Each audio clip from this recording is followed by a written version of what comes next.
Overseas coordinator वज़ीर आज़म आज़ाद कश्मीर सरदार Kamran Mushtaq Chughtai coordinator बनने के बाद पहली मरतबा अपने आबाई हल्का बाग आमद पर शानदार इस्तकबाल किया गया। सैकड़ों गाड़ियों और मोटरसाइकिलों पर मुश्तमिल काफिले की सूरत में पंडाल में लाया गया।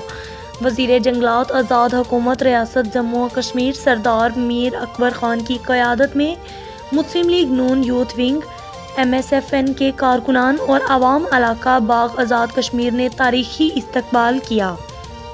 ओवरसीज़ कश्मीरी रहनुमा मेंबर आज़ाद जम्मू और कश्मीर कौंसल मीर यूनुस, पाक मीडिया जर्नलिस्ट फोरम के चेयरमैन वकारुज़्ज़मान कयानी और दीगर मेहमान ख़ुसूसी भी शरीक हुए।